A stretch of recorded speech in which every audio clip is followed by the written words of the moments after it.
ಹರಿಯೋ ನಮಸ್ಕಾರ ಎಲ್ಲರಿಗೂ. I can say this is my first long form video and ನಾನು ಸಂಬಂಧಗಳ ಬಗ್ಗೆ ಮಾತಾಡಬೇಕಂತ ಅಂದ್ಕೊಂಡಿದ್ದೀನಿ.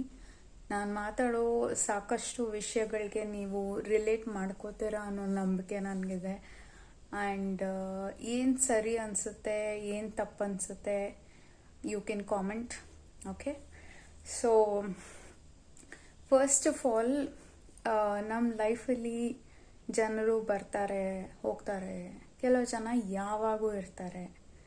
ಅದಕ್ಕೆಲ್ಲ ತುಂಬ ತಲೆ ಕೆಡಿಸ್ಕೋಬಾರ್ದು ನಾವು, ಯಾಕಂದರೆ ಅದು ಲೈಫ್ದು ನೇಚರೇ ಅದು.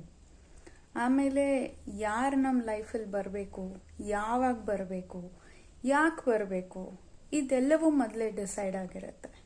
ಅದು ನಮ್ಮ ಕೈಯಲ್ಲಿ ಇರೋದೇನೇ ಇಲ್ಲ. ಓಕೆ, ಸೊ ಯಾವುದು ಹೇಗೆ ಬರುತ್ತೋ, ಯಾರು ಯಾವ ಟೈಮಲ್ಲಿ ಬರ್ತಾರೋ ಅದು ಬರಲಿ, ಅದನ್ನು ಹಾಗೆ ತಗೊಳ್ಳಿ. ಅದು ಹೋಯ್ತಾ ಅದನ್ನು ಹಾಗೆ ಬಿಟ್ಬಿಡಿ. ನಾವು ತುಂಬ ಫೋರ್ಸ್ಫುಲ್ಲಾಗಿ ಕೆಲವು ಸಲ ಒಂದು ರಿಲೇಷನ್ಶಿಪ್ ವರ್ಕೇ ಆಗ್ತಾ ಇರಲ್ಲ. ನೀವು ಎಷ್ಟೇ ಕಷ್ಟಪಟ್ರು, ನೀವೇನೇ ಎಫರ್ಟ್ಸ್ ಹಾಕಿದ್ರು ನಿಮ್ಮಿಬ್ಬರ ಮಧ್ಯ ಅಂಡರ್ಸ್ಟ್ಯಾಂಡಿಂಗೇ ಇರಲ್ಲ. ಆ ಥರ ಎಕ್ಸ್ಪೀರಿಯನ್ಸ್ ಫಾರ್ ಶ್ಯೂರ್ ನಿಮಗೂ ಆಗಿರುತ್ತೆ ಕೆಲವು ಸಲ. ಹಾಗಿದ್ದಾಗ ಅದನ್ನು ಫೋರ್ಸ್ಫುಲಿ ಮತ್ತೆ ಮತ್ತೆ ಮತ್ತೆ ಮತ್ತೆ ತಗೊಂಡು ಬಂದು ಇಟ್ಕೊಳಕ್ಕೆ ಹೋಗಬೇಡಿ. ದ್ಯಾಟ್ಸ್ ದಿ ಬಿಗ್ಗೆಸ್ಟ್ ಮಿಸ್ಟೇಕ್ ನಾವೆಲ್ಲರೂ ಮಾಡೋದು.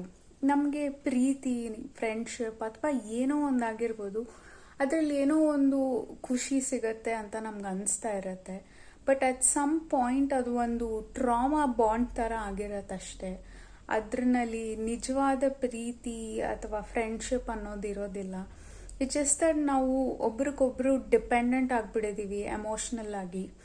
ಅದರಲ್ಲಿ ಏನು ಅರ್ಥ ಇದೆ ಇಲ್ಲ, ನಾವು ಒಬ್ರಿಗೊಬ್ರು ನಿಜವಾಗ್ಲೂ ಸಹಾಯ ಮಾಡ್ತಾ ಇದ್ದೀವ ಅಥವಾ ಒಳ್ಳೆ ಟೈಮ್ ಸ್ಪೆಂಡ್ ಮಾಡ್ತಾ ಇದ್ದೀವ, ಆಲ್ ದಟ್ ಬಿಕಮ್ ಸೆಕೆಂಡರಿ.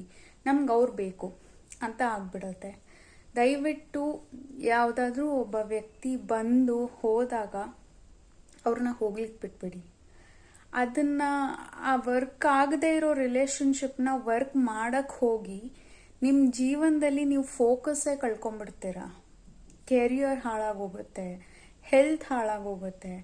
ನಮಗೆ ಜೀವನದಲ್ಲಿ ಏನೇ ಒಳ್ಳೇದು ಸಿಕ್ಕಿದ್ರೂ ಅದಕ್ಕೆ ನಾವು ಖುಷಿ ಪಡದೇ ಇರೋ ಒಂದು ಸಿಚುಯೇಷನ್ ನಾವು ರೀಚ್ ಆಗಿಬಿಡ್ತೀವಿ. So I think it's high time ನಾವು ಅರ್ಥ ಮಾಡ್ಕೋಬೇಕು, ಸ್ವಲ್ಪ ಪಾಸ್ ಮಾಡಬೇಕು. ಒಂದು ರಿಲೇಷನ್ಶಿಪ್ ಚೆನ್ನಾಗಿ ಆಗ್ತಾ ಇಲ್ಲ ಅಂತ ಗೊತ್ತಾದಾಗ ಒಂದು ಸ್ವಲ್ಪ ಪಾಸ್ ಮಾಡಿ, should we take a break or should we kind of slowly ಅದರಿಂದ ಈ ರಿಲೇಷನ್ಶಿಪ್ಪಿಂದ ದೂರ ಹೋದರೆ ಇಬ್ಬರಿಗೂ ಒಳ್ಳೇದಾಗತ್ತಾ ಏನು ಅಂತ ಒಂಚೂರು ಯೋಚನೆ ಮಾಡಬೇಕು, right? So it can also be like ನೀವು ಅವ್ರನ್ನ ಹಾಗೆ ಕಟ್ ಆಫ್ ಮಾಡಿಬಿಡಿ ಅಂತ ನಾನು ಹೇಳ್ತಾ ಇಲ್ಲ. You can talk to that person. ನಿಮ್ಮ ಮಧ್ಯ ಏನು ಮಿಸ್ಅಂಡರ್ಸ್ಟ್ಯಾಂಡಿಂಗ್ ಆಗ್ತಾ ಇದೆ, ಯಾಕೆ ಇದು ವರ್ಕ್ ಆಗ್ತಾ ಇಲ್ಲ, if you can sort it out, very nice. But ಎಷ್ಟೋ ಸಲ ಏನಾಗುತ್ತೆ ಅಂದರೆ ಆ ಮಾತಾಡೋ ಲೆವೆಲಿಂದ ದೂರ ಹೋಗ್ಬಿಟ್ಟಿರ್ತೀವಿ ನಾವು. ಸೊ ಅದು ವರ್ಕ್ ಆಗಲ್ಲ. ನೀವು ಎಷ್ಟೇ ಡಿಸ್ಕಷನ್ ಮಾಡಿದ್ರು it leads to a fight ಅಲ್ವಾ? So it is very important at that time. ನಾವು ಮಾತಾಡೋಕ್ಕೂ ಆಗ್ತಾ ಇಲ್ಲ, ನಾವು ಸಾರ್ಟ್ ಔಟ್ ಮಾಡೋಕ್ಕೂ ಆಗ್ತಾ ಇಲ್ಲ, ಬಿಡೋಕ್ಕೂ ಆಗ್ತಾ ಇಲ್ಲ. ಆ ಸಿಚುಯೇಷನ್ ನಾವು ರೀಚ್ ಆದಾಗ it becomes very difficult. You will lose focus. ಜೀವನದಲ್ಲಿ ಏನೂ ಬೇಡ ಅಂತ ಅನಿಸುತ್ತೆ. ಈ ಜೀವನದಲ್ಲಿ ನಮಗೇನೇ ಒಳ್ಳೇದಾದರೂ we don't appreciate that. So ಈ ಸಿಚುಯೇಷನ್ ರೀಚ್ ಆಗೋಕ್ಕೆ ಮುಂಚೆನೇ ನಾವು ಒಂಚೂರು ಆ ವ್ಯಕ್ತಿಗಳ ಜೊತೆ ಮಾತಾಡಿ ಸಾರ್ಟ್ ಔಟ್ ಮಾಡಿಕೊಂಡ್ರೆ, ಅಥವಾ sort out in the sense ಅವ್ರ ಜೊತೆ ನೀವು ವಾಪಸ್ ಚೆನ್ನಾಗಾದರೆ ವೆರಿ ಗುಡ್. ಬಟ್ ಅದು ಆಗಿಲ್ಲ ಅಂತ ಅಂದಾಗ ಮತ್ತೆ ಮತ್ತೆ ಮತ್ತೆ ಮತ್ತೆ ಎಳ್ಕೊಂಬಂದು ಹಿಡ್ಕೊಳ್ಳೋದು. ಆ್ಯಂಡ್ ದೆನ್ ಅದು ನಿಮ್ಗೆ ಗೊತ್ತು, ಮಾತು ಅಂದರೆ ಜಗಳನೇ. ಎಷ್ಟೋ ರಿಲೇಷನ್ಶಿಪ್ಸ್ ಇವಾಗ ಹಾಗೆ ಆಗಿದೆ. ಅವ್ರ ಮಧ್ಯೆ ಅಂಡರ್ಸ್ಟ್ಯಾಂಡಿಂಗ್ ಇರಲ್ಲ, ಆದರೆ ಏನೋ ಒಂಥರ ಬಾಂಡಿಂಗ್ ಕ್ರಿಯೇಟ್ ಆಗಿಬಿಟ್ಟಿರುತ್ತೆ. ಆ ಬಾಂಡ್ ಏನು ಅಂತ ಅವ್ರಿಗೂ ಗೊತ್ತಿರೋದಿಲ್ಲ. But they want to be together for whatever reason. And ಅದು ಹೇಗಂದರೆ ಒಂದು ಸ್ವಲ್ಪ ಚೆನ್ನಾಗಿರ್ತಾರೆ, ಆವಾಗ ಎವ್ರಿಥಿಂಗ್ ಈಸ್ ಬ್ಯೂಟಿಫುಲ್ ಅನ್ನೋ ಥರ ಒಂದು ಫೀಲಿಂಗಲ್ಲಿರ್ತಾರೆ. But it will not last long. So the moment ಅದೇನೋ ಒಂದು ಮಾತುಕತೆ ಬಂದಿದ ತಕ್ಷಣ they'll be a misunderstanding, they'll be a fight, right? So again back to normal, back to square one, right? So ದಯವಿಟ್ಟು ಇದ್ರ ಬಗ್ಗೆ ಯೋಚನೆ ಮಾಡಿ.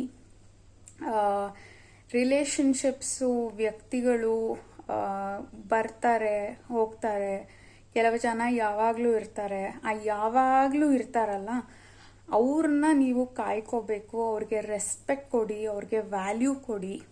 ಯಾವತ್ತೂ ನಮ್ಮ ಮಾಡೋ ತಪ್ಪೇನೆಂದರೆ, ನಮ್ಮ ಜೊತೆ ಇರೋರನ್ನ ನಾವು ಗೌರವಿಸದೆ, ಅವ್ರಿಗೆ ಬೆಲೆ ಕೊಡದೆ, ಅವ್ರು ಯಾವಾಗೂ ಇರ್ತಾರೆ ಬಿಡು ಅಂತ ಅಂದ್ಕೊಂಡು, ಈ ಯಾರು ನಮಗೆ ಸಿಗಲ್ಲ, ಯಾರ ಜೊತೆ ನಮಗೆ ಮಿಸ್ಅಂಡರ್ಸ್ಟ್ಯಾಂಡಿಂಗ್ ಆಗ್ತಾ ಇರತ್ತೆ, ಅವ್ರನ್ನ ಹಿಡ್ಕೊಂಡು ಒದ್ದಾಡ್ತೀವಿ ನಾವು. This is the real problem.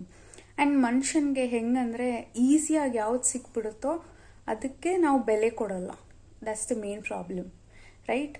ಆ ಥರ ನೀವು ಮಾಡ್ತಾ ಹೋದರೆ there is no end to it.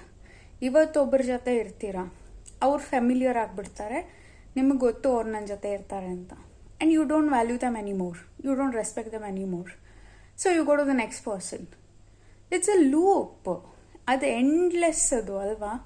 So ಇದ್ರ ಬಗ್ಗೆ ಯೋಚನೆ ಮಾಡಿ. ನಿಮ್ಮಲ್ಲಿ ಆ ರೀತಿ ಒಂದು ಬಿಹೇವಿಯರ್ ಇದ್ದರೆ, ದ್ಯಾಟ್ ಒಬ್ರ ಜೊತೆ ಇರೋದು, ಫೆಮಿಲಿಯಾರಿಟಿ ಬಂದ ತಕ್ಷಣ you are no more interested in that person, you go to the next person. ಆ ಥರ ಏನಾದರೂ ಬಿಹೇವಿಯರ್ ನಿಮ್ಮಲ್ಲಿ ಇದ್ದರೆ ದಯವಿಟ್ಟು ಅದನ್ನು ಚೇಂಜ್ ಮಾಡ್ಕೊಳ್ಳಿ. ಯಾಕಂದರೆ ನೀವು ಆ ಥರ ಮಾಡ್ತಾ ಹೋದರೆ ನಿಮ್ಗೆ ಯಾವಾಗೂ ಹೊಸದು ಬೇಕು. ಆ್ಯಂಡ್ ಆ ಥರ ನೀವು ಇದ್ಕೊಂಡು ನಿಮ್ಮ ಲೈಫಲ್ಲಿ ಬೇರೆ ಯಾವ ಆಸ್ಪೆಕ್ಟ್ನೂ ನೀವು ಇಂಪ್ರೂವ್ ಮಾಡ್ಕೋತಾ ಇರಲ್ಲ. Because you will be busy chasing people one after the other, right? Please think about all of these aspects that I've discussed, and you can also leave a comment if I've said anything wrong. So thank you so much.